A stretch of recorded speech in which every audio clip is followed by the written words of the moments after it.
I really think I'm going to end it soon. And not for any reason. It was a good run, you know, but I think I'm going to end it soon. Hamilton wrote the other 51.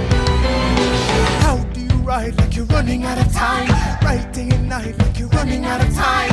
Every day you fight like you're running out of time. Like you're running out of time. Are you running out of time? How do you write like tomorrow won't arrive? How do you write like you needed to survive? How do you write every second you're alive? Every second you're alive. Every second you're alive.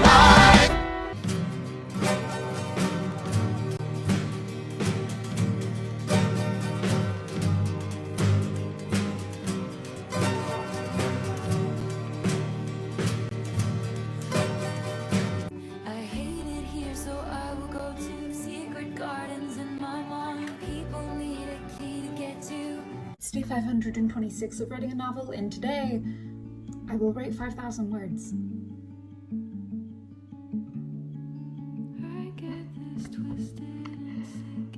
Oh.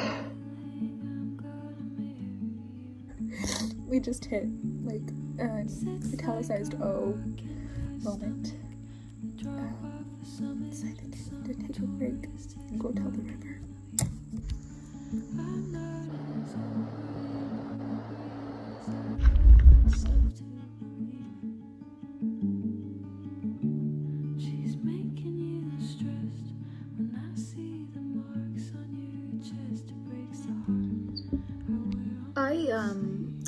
I deleted 5 words today.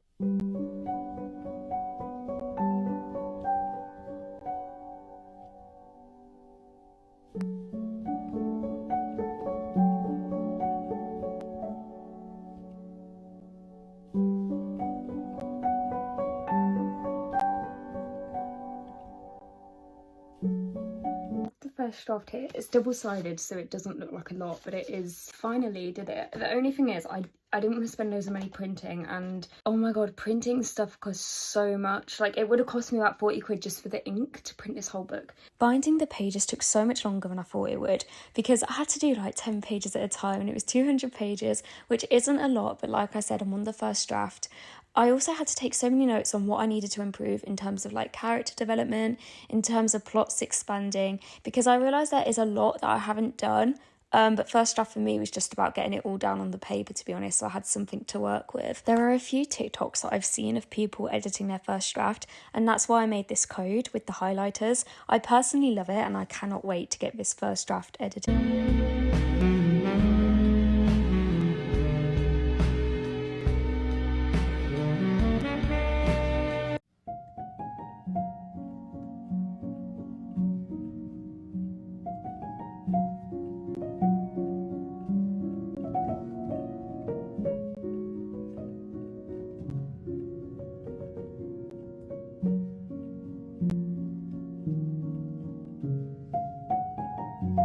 I'm in the middle of editing my third draft to prepare for feedback, and here's how it's going. It's taking longer because I feel like I'm wanting to change a lot as I'm going, which is good because I'm growing a lot as a writer, but it's also overwhelming. I'm going chapter by chapter and making sure that all the scenes are cohesive and make sense, and I'm rearranging stuff to make sure that there's a general arc to each chapter. I'll go through, I'll read it, I'll change things, I'll either rewrite like a whole scene, or I'll add a scene, or I'll just change words here and there. For me personally, dialogue is something that I'm struggling with. I feel like my dialogue is either too boring, too direct, or the character voices are not strong enough. I want to make sure I take my time with this because it's my first time getting feedback, and even though it's just like family members, I think it's really important for me to make sure that everything is kind of exactly how I envision it. I'm trying to find the balance of being hard on myself and really critiquing everything to accepting how it is and not trying to be perfect. Whenever I feel down and have a lot of self-doubt, I remember why I'm writing this story and what drew me to this story in the first place. Happy writing.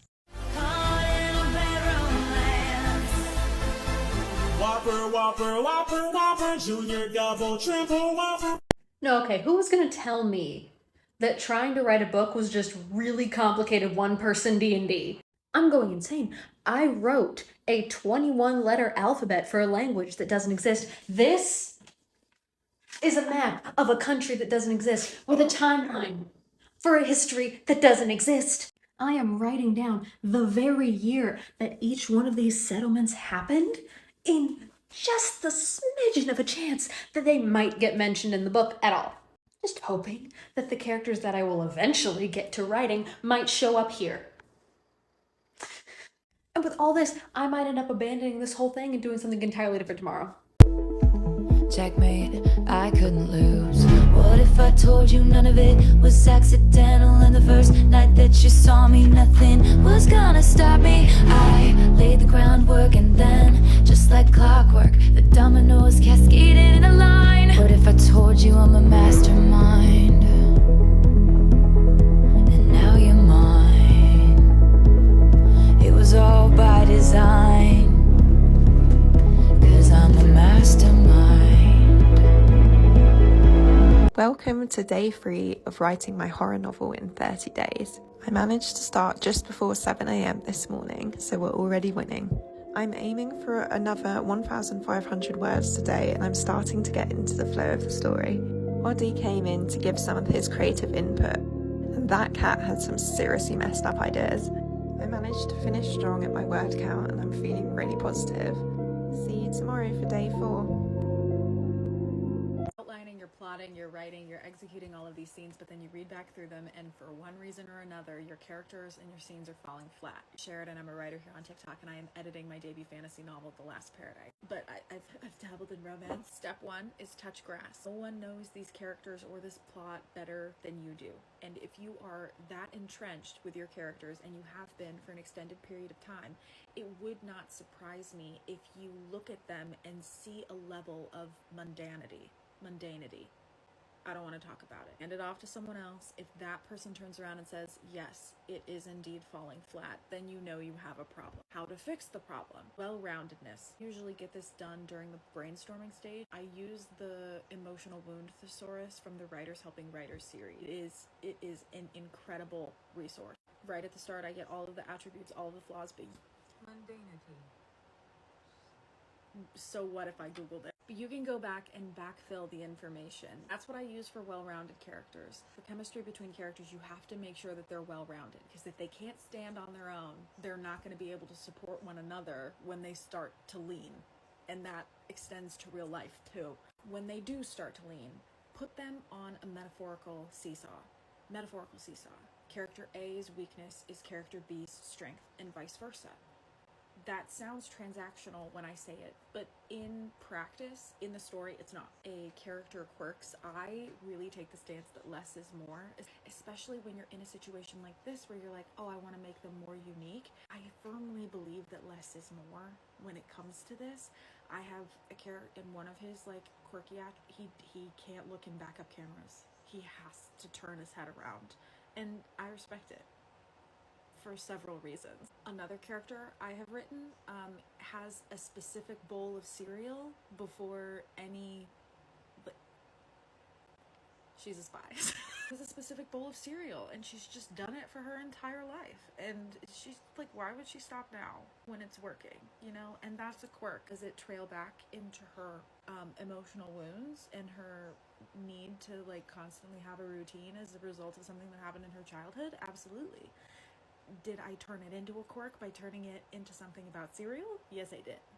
So, emotional wound thesaurus, chemistry seesaw, less is more. And touch grass. That's all. Okay, I hope this helped. I'm gonna go to sleep. I love you guys. Bye. And you don't seem to understand.